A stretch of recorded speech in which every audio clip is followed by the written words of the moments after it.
बचपन में जब मैं पढ़ाई करता था तो पिताजी एक सवाल पूछते थे कि पढ़ लिख कर क्या बनोगे। तो मेरा एक ही जवाब होता था, या तो डिस्ट्रिक्ट मजिस्ट्रेट बनूंगा या जज बनूंगा।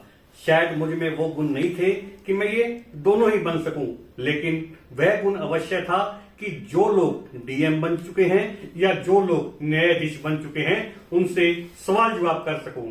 आज इसी कड़ी में मैं सवाल जवाब करने के लिए पहुंचा हूं जिला विधिक सेवा प्राधिकरण की सचिव माननीय न्यायाधीश डॉक्टर सविता कुमारी के पास, जिनसे हम जानेंगे कि आखिर जिला विधिक सेवा प्राधिकरण किस तरह का मंच है, किस तरह का काम करता है। सबसे पहले मैम स्वागत है हरियाणा की गूंज में। थैंक यू मैम, जिला विधिक सेवा प्राधिकरण जिसकी आप सचिव हैं, क्या संस्था है ये, किस तरीके से काम करती है? हाँ जी, जैसा कि आपने नाम लिया जिला विधिक सेवा प्राधिकरण, ये एक ऐसी संस्था है जो राष्ट्रीय विधिक सेवा प्राधिकरण के अंतर्गत काम करती है। और हमारा और राष्ट्रीय विधिक सेवा प्राधिकरण दोनों का मोटो है न्याय सबके लिए। तो अगर हम आम आदमी की लैंग्वेज की बात करें तो सबको लगता है कि न्याय सबके लिए इट मीन्स ये कोर्ट का काम है, न्याय देना मतलब कोर्ट का काम है। लेकिन अगर हम सिंपल शब्दों में बात करें, एक बंदा, एक व्यक्ति जिसके साथ कुछ गलत हुआ है, वो अब कहाँ जाएगा? अगर उसके साथ कुछ गलत हुआ है, सपोज करो उसकी कोई प्रॉपर्टी है, जमीन है जिसपे किसी ने कब्जा कर लिया है, या उसके साथ कोई क्राइम हो गया है, मारपीट हो गई है, तो उसके जहन में दो ही सवाल आएंगे, दो ही जवाब आएंगे कि उसको कहाँ जाना है। या तो वो कोर्ट जाएगा या दूसरा उसने जाना होगा पुलिस स्टेशन अपनी कंप्लेंट लॉन्च करने। तो आप क्या ये भी सोच सकते हैं कि एक बंदा जो बहुत गरीब है, जिसके पास वकील को देने के लिए पैसे नहीं है, या जिसको अपने अधिकारों का पता ही नहीं है, या फिर जो पुलिस स्टेशन में गया और उसकी सुनवाई नहीं होगी, वो व्यक्ति कहाँ जाएगा? तो उस तरह के समाज के गरीब वर्गों के लिए, जो कमजोर वर्ग हैं, उनके लिए भी कानून के अंतर्गत ये एक संस्था बनाई गई है जिला स्तर पे, जो है जिला विधिक सेवा प्राधिकरण। यहाँ पे हम लोगों को कानूनी सहायता मुफ्त प्रदान करते हैं ताकि वो अपने न्याय के लिए लड़ सकें और न्याय को प्राप्त कर सके कोर्ट के थ्रू, इवन जेल में, इवन आपके क्या पुलिस स्टेशन में, और दूसरी भी जो सरकारी संस्थाएं हैं उनमें भी। तो हमारा जो मोटो है वो यही है, समाज के जो गरीब लोग हैं, जो कमजोर वर्ग हैं, चाहे उसमें फीमेल्स हैं या शेड्यूल कास्ट के लोग हैं या गरीब लोग हैं, उनको कानूनी सहायता प्राप्त करना और फ्री ऑफ कॉस्ट देना। उसकी हम कोई उनसे पैसे वसूल नहीं करते, उनका इवन कागज का भी खर्चा नहीं आता। वो भी हमने जो अपनी टीम रखी हुई है वो उनकी हर तरीके से मदद करती है। संस्था में कौन कौन लोग काम करते हैं? जैसे आप सचिव हैं, इसके चेयरमैन कौन रहता है और कौन लोग एड ऑन रहते हैं आपके अंदर? हाँ जी, जो ये जिला विधिक सेवा प्राधिकरण है, इसमें जो हमारे माननीय सेशन जज साहब हैं वो इसके चेयरमैन होते हैं। दूसरे लेवल पे फिर सीजीएम कम सेक्रेटरी, जिसको हम सचिव भी बोलते हैं, उसकी पोस्ट होती है, जिसपे आज मैं मतलब उसी पोस्ट पे काम कर रही हूँ। फिर उसके बाद हमारा स्टाफ है, जैसे हमारे स्टाफ में एक हमारा फ्रंट ऑफिस है, जैसे रिसेप्शन की तरह से काम करता है। कोई भी आदमी अगर हेल्प मांगने के लिए आता है तो उसको तुरंत हेल्प करता है, रजिस्टर में उसकी एंट्री करता है, और उसको जो भी कानूनी सहायता या सलाह दी जा सकती है उसके लिए हेल्प करता है। फिर हमारी पूरी टीम है, मतलब हमारे 50 पैनल एडवोकेट्स हैं, जो मतलब अगर किसी व्यक्ति को केस लड़ने की जरूरत है तो उसको उसके केस की पैरवी करने के लिए, फुल टाइम उसे कानूनी सहायता देने के लिए, इस तरह हमारा काफी लोग हैं। उसके अलावा भी हमारे पास PLVs हैं, पैरालीगल वॉलंटियर्स जिनको बोलते हैं, जो गांव में, शहर में अलग अलग स्तर पे हमारे लिए काम करते हैं फ्री ऑफ कॉस्ट। उनका काम है सोशल, वो एक सोशल सर्विस की तरह से काम करते हैं, लोगों को जागरूक करते हैं कि आपके साथ अगर कुछ गलत हो गया तो आपको कहाँ जाना है। मतलब एटलीस्ट आप ADR सेंटर जा सकते हो, जहाँ पे आपसे कोई कॉस्ट नहीं ली जाएगी। आपको जो भी आपकी सहायता बनती है, जो भी आपका न्याय के लिए आपकी लड़ाई बनती है, वो लड़ने के लिए आपको एक मंच मिलेगा, इस तरह का बता। उसके अलावा आजकल हमने हरियाणा में सक्षम युवाज हैं जिन्होंने ग्रेजुएट या 12वीं कर ली है, उनको भी हमने अपनी संस्था के साथ ऐड किया है। मतलब हमने रिक्वायरमेंट के हिसाब से अलग अलग डिस्ट्रिक्ट्स में, इवन फतेहाबाद में भी इस टाइम हम 32 सक्षम युवा से डोर टू डोर कैंपेन करा रहे हैं, ताकि लोगों को उनके अधिकारों का पता चल सके, लोग हमारे पास आए, अपना केस लड़ सके और कोई कानूनी सलाह हो वो प्राप्त कर सके। किस श्रेणी के पीड़ित हैं जो आपके यहाँ पहुंचकर सहायता ले सकते हैं? जी, देखिए, हमारे देश में कानून है और उस कानून के हिसाब से जो सबसे बड़ा कानून है हमारा संविधान, उसी में कहा गया है आर्टिकल 39A में कि free legal aid to poor. It means कुछ लोग पुअर एंड डिप्राइव्ड सेक्शंस, उसमें और कैटेगरीज भी इंक्लूड होती है। तो कुछ लोग हैं जिनको फ्री ऑफ कॉस्ट और फ्री ऑफ कॉस्ट कानूनी सहायता हम लोग देते हैं, और वो कानूनी सहायता इतने लोगों तक पहुंच सकती है कि मोर देन 50% ऑफ पॉपुलेशन हम कवर कर सकते हैं उस पे। तो कौन कौन है? सबसे पहले तो कोई भी महिला, चाहे वो किसी भी वर्ग से है, हिंदू है, मुस्लिम है, किसी भी कैटेगरी से है, किसी भी आय ग्रुप से है, और कोई भी उसके साथ कोई अपराध हुआ है, कोई गलत हुआ है, चाहे सिविल हुआ है, चाहे डोमेस्टिक वायलेंस हुआ है, कुछ भी हुआ है, अगर वो हमारे पास आती है तो हम उसको फ्री ऑफ कॉस्ट कानूनी सहायता प्रदान करते हैं। दूसरे नंबर पे आते हैं 18 साल से कम का व्यक्ति। इसका मतलब वो नाबालिग है, चाहे वो लड़की है, चाहे लड़का है, चाहे वो विक्टिम है, चाहे वो मुलजिम है, जिसको जुवेनाइल भी बोलते हैं हम लोग आम भाषा में, लीगल लैंग्वेज में भी। तो उस तरह के लोगों को भी कानूनी सहायता दी जाती है। उसके अलावा शेड्यूल कास्ट और शेड्यूल ट्राइब के जो मेंबर्स हैं उनको भी free of cost legal aid दी जाती है, वो अगर हमारे ऑफिस में यहाँ अप्रोच करते हैं। दूसरा, कोई भी व्यक्ति भूकंप की त्रासदी झेली हो जिसने, या कोई औद्योगिक दुर्घटना की त्रासदी झेली हो, या कोई मानव तस्करी का शिकार हो, वो व्यक्ति भी हमसे आके कानूनी सहायता प्राप्त कर सकता है। इसके अलावा कोई भी व्यक्ति जिसकी आय सालाना 3 लाख रुपए से कम है, उसको भी फ्री ऑफ कॉस्ट कानूनी सहायता हमारे ऑफिस के द्वारा, इस मंच के द्वारा लेने का अधिकार है, और उसको यथासंभव सहायता यहाँ से की जाती है अगर वो हमें यहाँ पर अप्रोच करते हैं। आपने महिलाओं का जिक्र किया मैम। जिला विधिक सेवा प्राधिकरण जिले में एक मंच है, वॉलेंटियर के तौर पर 50 लॉयर काम कर रहे हैं। महिला विरोधी अपराधों की कमी नहीं है, लेकिन महिलाओं का एक बहुत बड़ा ग्रुप है जो वंचित है अपने अधिकारों से। क्या कारण मानते हैं? जी, उसमें सबसे बड़ा कारण है महिलाएं अपने अधिकारों को लेकर जागरूक नहीं है। जैसे आपने देखा होगा डोमेस्टिक वायलेंस के केसेस हैं, मतलब ऐसे केसेस बहुत कम होते हैं कि फर्स्ट बारी ही किसी के साथ कोई डोमेस्टिक वायलेंस का अपराध हुआ और वो आवाज उठाए उसके खिलाफ, उसको फैमिली की, बच्चों के लिए, अपनी रेपुटेशन के लिए वो सहती रहती है। यही नहीं, सिर्फ डोमेस्टिक वायलेंस नहीं, बहुत दूसरी तरह के यौन उत्पीड़न भी है। इवन महिलाएं अपनी इज्जत के डर से या समाज के डर से कि समाज में कलंक लग जाएगा, उसके डर से वो सहती रहती है। उनको पता ही नहीं है कि आपको आवाज उठानी है, और कोई आपकी, अगर आप कोर्ट में जाएंगे तो आपकी सुनी जाएगी। तो अभी थोड़ा थोड़ा समाज बदल रहा है, थोड़ा फर्क पड़ रहा है, लेकिन उतना नहीं। आजकल डोमेस्टिक वायलेंस के खिलाफ भी आवाज उठने लगी है, यौन उत्पीड़न के खिलाफ भी नए नए कानून भी आए हैं जो महिलाओं को थोड़ा सुरक्षित करते हैं समाज में। और बच्चों के लिए भी, जो नाबालिग लड़कियां हैं उनके लिए भी कानून बनाया गया है कि कोई अगर उनको एक्सप्लॉइट करता है तो ना सिर्फ उनको कानूनी सहायता दी जाती है, हमें इवन पुलिस के स्टेशन से लेकर कोर्ट में फैसला होने तक उनको लीगल एड प्रोवाइड करते हैं, जो हमारी संस्था है, जिनको जरूरत है और जो एंटाइटल्ड है। तो महिलाओं को, सभी महिलाएं किसी एज ग्रुप की हैं, कुछ भी है, उन सबको कानूनी सहायता हमारे ये संस्था है इसके थ्रू लेने का पूरा अधिकार है। और जागरूकता की थोड़ी कमी है, लेकिन इस मंच के द्वारा और दूसरे भी माध्यमों के द्वारा धीरे धीरे सोसाइटी में उनको अपने अधिकारों का पता चलेगा और वो आवाज जरूर उठाएंगे। आज आपकी आवाज हजारों लाखों लोग हमारे चैनल के माध्यम से सुन रहे हैं। एक जागरूकता भरा संदेश दे दीजिए ना महिलाओं के लिए। देखिए, कोई भी गलत बात जो आपके अधिकारों का हनन करती है, जो आपके आत्मसम्मान को ठेस पहुंचाती है, उसके खिलाफ आवाज उठाइए। ये सिर्फ आप आज के लिए नहीं है, ये कल फ्यूचर में आपकी बेटी के लिए भी है, आगे आने वाली जो हमारी पीढ़ियां हैं उनके लिए भी है। तो कोई भी इंसान आपके साथ गलत नहीं कर सकता है। कृपया करके अपनी आवाज उठाइए और जो भी उत्पीड़न है, जुर्म है, उसके खिलाफ आवाज उठाइए। पीड़ित आपके पास पहुंचते हैं किसी भी तरह की, आपने बता दिया कि मोर देन 85% लोग जो श्रेणी में आते हैं आपके पास लोग पहुंचते हैं, जागरूकता नहीं है। सवाल लेना चाह रहा हूं, किन तरह के पीड़ितों को मुआवजा दिला पाते हैं?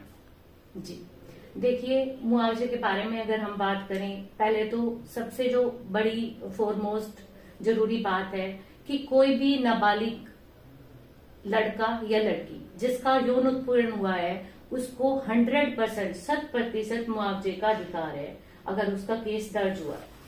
तो अगर किसी के साथ यौन उत्पीड़न का केस है और उसकी उम्र 18 साल से नीचे है तो और कोर्ट में उसका केस गया है तो उन लोगों को मुआवजा कोर्ट, उसी कोर्ट के थ्रू, जिस कोर्ट से वहां ट्रायल चल रही है उसी के थ्रू मुआवजा दिया जाता है नए कानून के हिसाब से। वो मुआवजा हमारे मंच के थ्रू पे होता है। जिसको भी कोर्ट के थ्रू मुआवजा मिला है वो हमारे पास यहाँ आते हैं और एक गवर्नमेंट का बहुत कंसोलिडेटेड बहुत अच्छा फंड है विक्टिम कंपनसेशन फंड, उसके थ्रू हम उनको मुआवजा वितरित करते हैं जिसमें हम बिल्कुल समय नहीं लगाते। जैसे ही हमारे पास कोर्ट से ऑर्डर आता है वैसे ही हम उसको प्रोसेस में व्यक्ति को बुलाकर उसकी डॉक्यूमेंट्स की जांच पड़ताल करके उसकी आइडेंटिटी जो पहचान है उसको सुनिश्चित करके उसको मुआवजा दिलाया जाता है। ये तो हुआ माइनर के केस में जो नाबालिग है। उसके अलावा भी कुछ ऑफेंसेस ऐसे हैं, कुछ जुर्म ऐसे हैं, कुछ क्राइम ऐसे हैं जिनमें मुआवजे का प्रावधान है। वो क्या, कुछ क्राइम है, जैसे सब क्राइम नहीं आते, तो जो क्राइम आते हैं वो सबसे पहले तो अगर किसी व्यक्ति की मृत्यु हुई, मृत्यु कैसे, या तो मर्डर के थ्रू हुई है या कोई लेडी थी उसका अबैटमेंट ऑफ सुसाइड हुआ है या कोई और भी किसी और तरीके से मृत्यु हुई है लेकिन वो किसी ऑफेंस की वजह से, जुर्म की वजह से हुई है, या कोई बर्न केस है, बर्निंग, किसी फीमेल को बर्न इंजरी आई है या कोई भी किसी और को बर्न की इंजरी आई है, एसिड अटैक का विक्टिम है, या फिर गैंग रेप या रेप से की महिला है जिसका इस तरीके से यौन शोषण हुआ है, उनको भी इस तरह के व्यक्ति हमारे पास आके मुआवजे के लिए एप्लीकेशन फाइल कर सकते हैं। हम उनकी एप्लीकेशन पे विचार करके जो भी यथासंभव ऑर्डर उस पे बनता है उस पास करते हैं और अगर उनको कानून के हिसाब से मुआवजा दिया जा सकता है तो इस अथॉरिटी के थ्रू भी उनको मुआवजा दिया जाता है। और कुछ केसेस में अगर कोर्ट में केस गया है तो कोर्ट से भी हमारे पास रिकमेंडेशंस आती हैं और हम उनमें मुआवजा प्रदान करते हैं। अभी रिसेंटली मैंने पिछले महीने फतेहाबाद में एक ऑनर किलिंग के केस में मुआवजा दिया जिसमें एक जवान व्यक्ति की मृत्यु हो गई थी ऑनर किलिंग की वजह से। तो फिर हम बैक तो नहीं जा सकते, उसकी फैमिली को हम ये कंपनसेट तो नहीं कर सकते, उनका एक आदमी चला गया, लेकिन उनको हमने फाइनेंशियली थोड़ी एड करने की कोशिश की जो बच गए थे उसकी फैमिली में जो लीगली एंटाइटल्ड पर्सन थे। तो इस तरह के केसेस में मुआवजे की स्कीम्स हैं। हरियाणा गवर्नमेंट की भी 2020 की स्कीम है, तो उसके बारे में भी अगर कोई हमारे पास एप्लीकेशन आती है तो हम मुआवजा उनको देते हैं। फाइनेंशियल हेल्प का क्राइटेरिया भी रहता है, कितने अमाउंट पीड़ित को देनी है? जी जी क्या क्राइटेरिया रहता है? जी, वो स्कीम्स में हर चीज में अलग अलग है। जैसे 3 लाख से लेके 6 लाख तक भी है, माइनर के केस में 5 लाख से ही शुरू होता है। तो कुछ है उस पे कैटेगरीज हैं कि कितना मुआवजा दिया जाएगा, वो उस कानून में लिखा हुआ है। आपने पीड़ित के पक्ष में मुआवजे का डिसीजन ले लिया, विरोधी पक्ष इसका विरोध नहीं करता है कभी? अगर उसको विरोध करना है कहाँ करेगा, या कर ही नहीं सकता है, आपके फैसले के विरुद्ध जा नहीं सकता है? देखिए, अगर माइनर का केस है तो जो कोर्ट होती है, जिस कोर्ट में उनका केस चला है, वो मुआवजा वहीं से डिसाइड होता है। अगर एंड में लास्ट स्टेज पे वो मुआवजा डिसाइड हो रहा है तो जो दूसरी पार्टी है उसको राइट है अपील का, वो अपील फाइल करेगा। अगर it is fast track court होता है माइनर के केस में तो वो हाई कोर्ट में अपील का राइट है। मुआवजे के लिए तो मुआवजा तो गवर्नमेंट ने दिया है ना, वो तो उस विक्टिम के साथ जो हो चुका किसी माइनर के साथ या किसी और के साथ, वो उसको कंपनसेट करने के लिए है। तो उसके लिए कोई अपील का प्रावधान यहाँ नहीं है।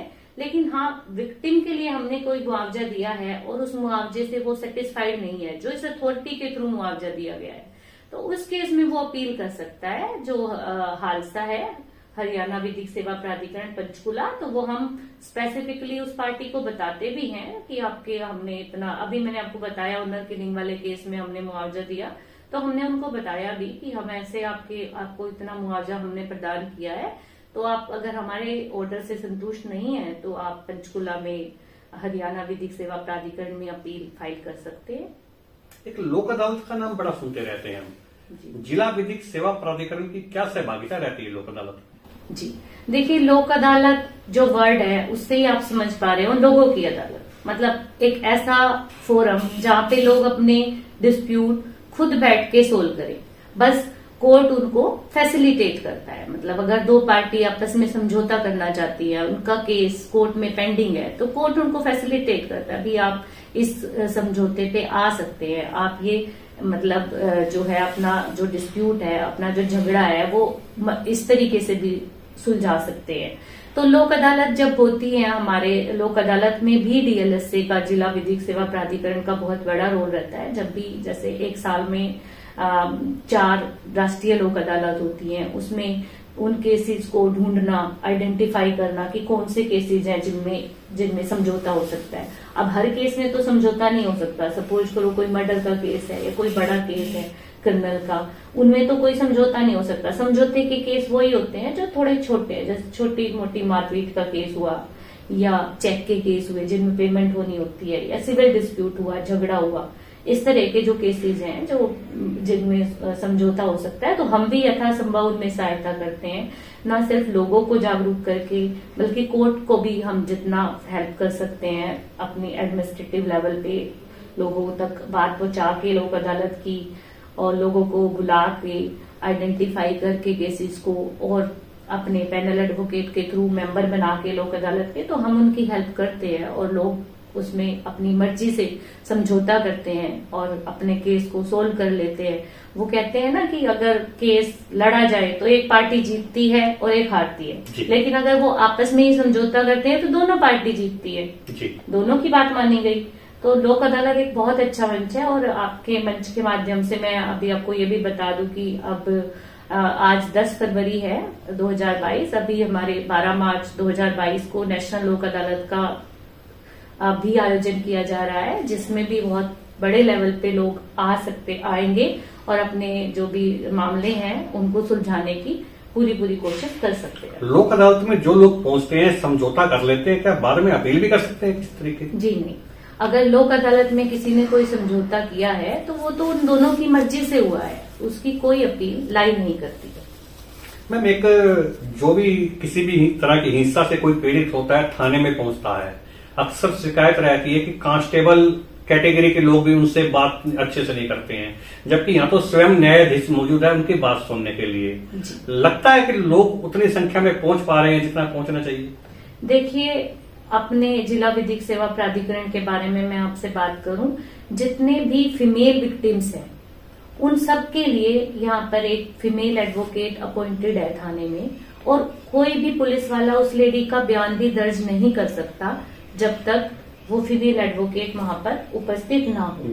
ज्यादातर उसका असिस्टेंट लिया जाता है, क्योंकि विक्टिम को भी राइट है अपनी बात को किसी निष्पक्ष आदमी के थ्रू पुलिस थाने में कहने का। मैं मतलब किसी के खिलाफ कुछ नहीं कह रही, लेकिन उनको समझाया जाता है उनके क्या कानूनी दावपेच है उनके केस में, उनकी बयान रिकॉर्ड किए जाते हैं। हमारे जो पैनल एडवोकेट है उनके थ्रू, जो फीमेल है वो फीमेल की बात थोड़ा अच्छे से समझती है। और आजकल तो वुमेन पुलिस स्टेशन भी कार्यरत हैं हरियाणा में, तो वहां पर भी जो फीमेल है विक्टिम को पूरी असिस्टेंस देती है और उनकी बयान वगैरह जो है वो रिकॉर्ड करवाती है, और लोग मतलब अपनी बात जो उनके साथ अन्याय हुआ है वो खुद को कह सकते हैं। और अगर थाने में भी किसी की बात नहीं सुनी जाए तो जिला विधिक सेवा प्राधिकरण भी हर किसी की हेल्प करने को तैयार है। इतना ही नहीं, एक और इवन कोई मुलजिम है, किसी पे कोई झूठा केस भी हो गया तो उसको भी हम कानूनी सहायता प्रदान करते हैं। मतलब अरेस्ट की स्टेज से लेके जो व्यक्ति जेल में है उसको पूरे फाइनल केस तक, जब उसका केस खत्म नहीं हो तब तक कानूनी सहायता दी जाती है। ये भी एक प्रावधान है कानून में। आप जेलों का निरीक्षण करती रहती है निरंतर, हम सुनते रहते हैं, देखते भी रहते हैं, क्या निरीक्षण में क्या चीज जांचते हैं? जी देखिए, जो जिला विधिक सेवा प्राधिकरण है उसकी तरफ से एक तो हम जेल में निरीक्षण के लिए भी जाते हैं। निरीक्षण में हम क्या करते हैं कि जो अंडर ट्रायल प्रिजनर्स हैं उनमें उनकी वहां पे महिलाएं भी हैं, महिलाओं के साथ छोटे बच्चे भी होते हैं, और छोटे मोटे अपराधों के जो मुलजिम है वो भी होते हैं, और बड़े से बड़े जो अपराध है उनके भी मुलजिम होते हैं। एक तो किसी के साथ कोई एक्सप्लॉयटेशन नहीं हो रहा हो, एक जो सरकार की गाइडलाइंस है उनके हिसाब से उनका खान पान रहन सहन सब सही है, उनके साथ किसी तरह का कोई टॉर्चर नहीं हो रहा, डराया धमकाया नहीं जा रहा उनको प्रॉपर जेल में जो जितने भी लोग हैं उनको प्रॉपर वकील अवेलेबल है, क्योंकि बहुत सारे लोग ऐसे भी मिल जाते, कभी कभी हम एग्जामिन करते हैं जिनके पास वकील नहीं होता, उनको नहीं मालूम, उनके पास इतने पैसे नहीं है कि वे वकील को फीस दे सके। उनके पास इतना भी नहीं है कि उनकी फैमिली भी उनको डिस्कार्ड कर देती है। कई केसेस में हमने देखा कि कोई मुलजिम होते हैं जो चोरी वगैरह के केस में फंसे होते हैं, उनकी फैमिली भी उनसे मिलने नहीं आती। तो ऐसे लोगों को भी हम लीगल एड प्रोवाइड करते हैं, अपने जो पैनल एडवोकेट है उनके थ्रू कानूनी सहायता देते हैं उनको। हो सकता है उनकी फैमिली से भी हम वीडियो कॉन्फ्रेंस के थ्रू कोई एडवोकेट कुछ जानना चाहे, क्या उसके एंटीसीडेंट्स हैं, वो भी पता करते हैं। दूसरा, जो महिलाएं और बच्चे हैं जेल में, उनके साथ कुछ गलत ना, उनको पूरा खाना मिल रहा है, किसी तरह का कोई एक्सप्लॉयटेशन नहीं है, उनको अपनी बात कहनी है, कुछ पूछना है, वो भी मैं खुद भी निरीक्षण करके उनसे बात करती हूँ।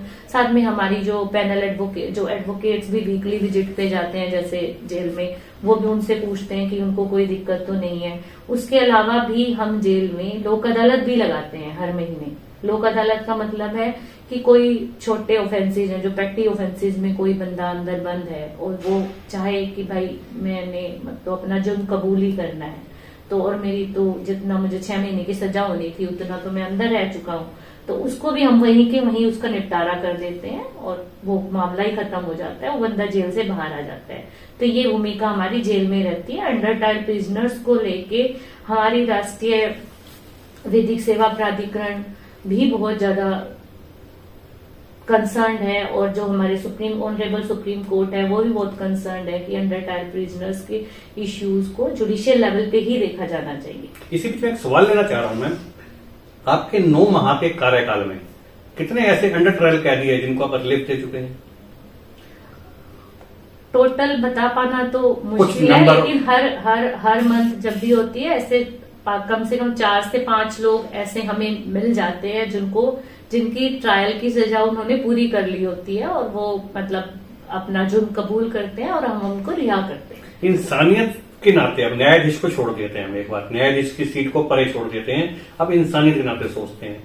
लगता नहीं है कि जो परी ट्रायल जो प्रिजनर है जिन्होंने सजा भुगती है उनके साथ नाइंसाफी हुई? लगता नहीं आपको कभी ऐसा?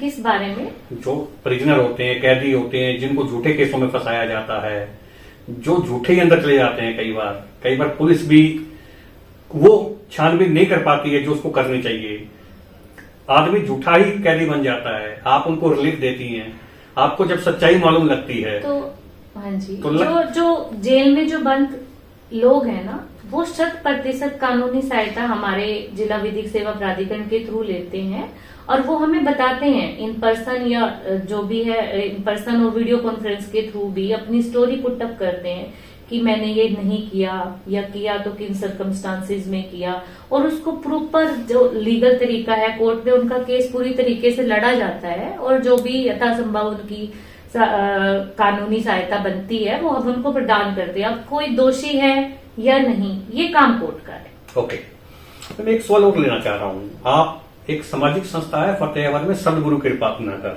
जहां वृद्ध लोग और लवारिस लोगों को रखा जाता है, आप निरंतर उसका निरीक्षण करती हैं। उसके विपरीत उन वृद्धों की भी फतेहाबाद में कमी नहीं है जो रात को सड़क पर सोने को मजबूर है। घरेलू हिंसा का शिकार उनको मान लिया जाए तो कोई अतिशयोक्ति नहीं होगी। उनके लिए आपका मंच क्या काम करता है? देखिए, जो यहाँ पे जो ओल्ड एज होम है जो ये स्वयंसेवी संस्था चला रही है, वहां पे हमारी मंथली विजिट होती है, क्योंकि हम एक न्यूट्रल एजेंसी है। भी हम ये देखने जाते हैं कि उनका प्रॉपर केयर वहां पे किया जा रहा है नहीं, उनको सर्दी के कपड़े टाइम से मिल रहे हैं कि नहीं, उनको खाना टाइम से मिल रहा है कि नहीं, उनको जो हेल्थ कैंप हम टाइम पे अपने मेडिकल हेल्थ कैंप उनके लिए लगवाते हैं सीएमओ से बात करके, कभी उनके आई चेकअप, कभी उनका ईएनटी चेकअप, इस तरह की सहायता हम उनको प्रदान की वो नेग्लेक्टेड फील ना करे, सिर्फ संस्था के भरोसे वो ना रहे। मतलब संस्था के साथ साथ हम उनको हेल्प करने की कोशिश, जिस भी वे में हम एज ए सोशल सर्विस उनको हेल्प कर सकते हैं वो हम हर महीने वहां जाते हैं, निरीक्षण करते हैं, जो भी उनकी सहायता हमसे बनती है वो हम करने की पूरी कोशिश करते हैं और उनका हालचाल भी पूछते हैं। एक केसेस में अभी मैं आपको अपना एग्जांपल शेयर करना चाहूंगी कि हम वहां गए निरीक्षण के लिए, लंदन सेशन जज साहब थे हमारे साथ, तो वो एक बुजुर्ग ने हमें बताया कि जी मैं तो अपने घर जाना चाहता हूँ, मेरा ये नाम है, मुझे नाम भी याद है, उनका रामधारी नाम था, और मेरा ये गांव है। तो उसी दिन उसने बताया कि मेरा ये गांव है, क्योंकि कभी कभी मेंटली परेशान होके बुजुर्ग थोड़ा भूल भी जाते हैं। उन्होंने अपने गांव का बताया, तो वो गांव पानीपत डिस्ट्रिक्ट में पड़ता था। हम अपने ऑफिस आए, हमने उस पानीपत डिस्ट्रिक्ट के उधर पुलिस स्टेशन जो भी पड़ता है कंसर्न, वहां एसएचओ से कांटेक्ट किया। फिर हमने देखा उसकी फैमिली कहीं और जा चुकी थी, मतलब उसके बच्चे भी उसको ढूंढ रहे थे, उसको भी सड़कों से ही कहीं से उठाया होगा। हमने उसकी फैमिली से कांटेक्ट किया, लोकल पुलिस की हेल्प ली। यहाँ पे उसकी फैमिली उसे पूरे आदर सत्कार के साथ वापस लेकर गई, और जब तक वो यहाँ था तो आश्रम वालों ने उसका ध्यान रखा, हमने उसको उसकी फैमिली से मिला दिया। तो इस तरह की सोशल एक्टिविटी करने के लिए हम ओल्ड एज होम का निरीक्षण करते हैं। दूसरा बात आपने पूछी, सड़कों पे भी बुजुर्ग रहते हैं, तो पहले तो हमें कोई बुजुर्ग अगर दिखे एज इंसानियत के नाते भी, तो हम उससे पूछने की कोशिश करते हैं कि आपको कोई मदद की आवश्यकता है, shelter home, old age home भेजने, जो यहाँ पे जो हमारे नॉलेज में एक है, वहां जाना है, अगर आप जाना चाहते हैं वहां पे, या किसी और हेल्प की जरूरत है, तो हमारे जो पीएलबीज है वो भी पूछते रहते हैं। मुझे भी इवन पर्सनली कोई बुजुर्ग मिले तो मैं भी उनसे ये क्वेश्चन पूछती हूँ कि आपको हमारी किसी मदद की आवश्यकता है क्या। कभी कभी हम अपने ऑफिस में भी अप्रोच, कोई बुजुर्ग आए, उनको भी जो भी मीडिएशन की, घर से उनको कोई लड़ाई हुई है, कोई झगड़ा हुआ है, घर वालों को समझा के हम कुछ कर सकते हैं तो वो भी हम करने की कोशिश करते हैं। क्योंकि सीनियर सिटीजन्स के लिए भी जो सरकारी योजनाएं, जो सरकारी लाभ, वेलफेयर स्कीम्स बनी है, उसके बारे में भी हम अपने जागरूकता अभियान चलाते रहते हैं। तो इस तरह की एक्टिविटीज हम सीनियर सिटीजन्स के लिए करते हैं। बुजुर्ग अपने बच्चों से काफी प्रताड़ित रहते हैं, तो आपके कोई ऐसा कानून नहीं है आपकी किताब में कि जिससे बच्चों को यह तो समझाया जा सके, मध्यस्थता करके, समझने में मजबूर नहीं है तो कानून का रास्ता या कानून का पाठ उसको पढ़ाया जा सके? जी, सीनियर सिटीजन्स के राइट्स को लेके कानून भी अवेलेबल है। अगर उसके बच्चे उसको प्रताड़ित करते हैं तो वो हमारे अथॉरिटी के थ्रू हम उनका केस भी फाइल करते हैं। और आपको पता होगा कि ये भी कानून है कि अगर कोई बच्चे को कोई बच्चा, बुजुर्ग का बच्चा, कोई जो बालिग है और उसको मेंटेन नहीं कर रहा है, उसको मतलब उसका पालन नहीं कर रहा है, उसका ध्यान नहीं रख रहा है, तो वो मेंटेनेंस का केस भी फाइल कर सकता है कोर्ट में। उसमें भी हम उसकी मदद कर सकते हैं। और किसी किसी केस में क्या होता है कि सिर्फ मीडिएशन से ही काम चल जाता है। अब एक बुजुर्ग हमारे पास पिछले दिनों आए तो वो 2-3 दिन से बाहर ही रह रहे थे, जैसे आपने कहा कोई सड़क पे मिल जाए, वो बाहर ही किसी धर्मशाला में रुके हुए थे। वो हमारे पास आए तो हमने उनसे पूछा कि हम आपकी किस तरीके से मदद कर सकते हैं, आप इधर बताइए हमें। तो उन्होंने बताया उनका लड़ाई थी अपने घर वाले बच्चों से, बच्चों उनका ध्यान नहीं रखते थे, उनको घर से निकले हुए थे वो रूट के या जैसे। तो हमने पूरी लोकल पुलिस की हेल्प ली, अपने पैनल एडवोकेट को साथ भेजा और हमने उसकी फैमिली को बहुत अच्छे से समझाया कि आपकी ड्यूटी है कि आप अपने बुजुर्गों का ध्यान रखें, इनका भी ध्यान रखें, इनको हम ऐसे छोड़ नहीं सकते कि ये मजबूर हो, ओल्ड एज होम जाए, ये सब रहे। तो वो मान गए, वो उन्होंने उसको बसा लिया, उसको रख लिया। अब तक तो उनका केस अच्छे से सेटल हो गया, आए नहीं वो दोबारा। हमने यही बोला था कोई तकलीफ हो तो यहीं आना। इन केस कोई नहीं मानता है, इन केस कोई नहीं होता, उसको अपनी कानूनी लड़ाई लड़नी पड़ेगी। उसमें हम पूरी जो भी हेल्प करेंगे वो करेंगे। एक स्वतंत्र एजेंसी है कोर्ट भी, हम कानूनी सहायता हम प्रदान करेंगे। बाकी उनको वहां से लड़के अपना जो भी लेना हो, खर्चे का केस डाल सकता है। एसडीएम कोर्ट में भी सीनियर सिटीजन्स के केस डलते हैं, वो भी केस डाल सकता है। उसमें हम यथासंभव सहायता करेंगे। तो आप सुन रहे थे माननीय न्यायाधीश डॉक्टर सविता कुमारी को, जो जिला विधिक सेवा प्राधिकरण की सचिव है, जिन्होंने आज हरियाणा की गूंज के कैमरे पर महिलाओं विरुद्ध अपराध है, जो बुजुर्ग के जो अपराध हैं उनके अधिकार बताए हैं, बच्चों के अधिकार मैडम ने साफ तौर पर बताए हैं कि बच्चों को क्या क्या अधिकार है और उन अधिकार पाने के लिए वे क्या क्या कर सकते हैं। मैं आपको एक चीज और बता देता हूं कि जो जिला विधिक सेवा प्राधिकरण एक स्वतंत्र एजेंसी है जो हर जिले में काम करती है।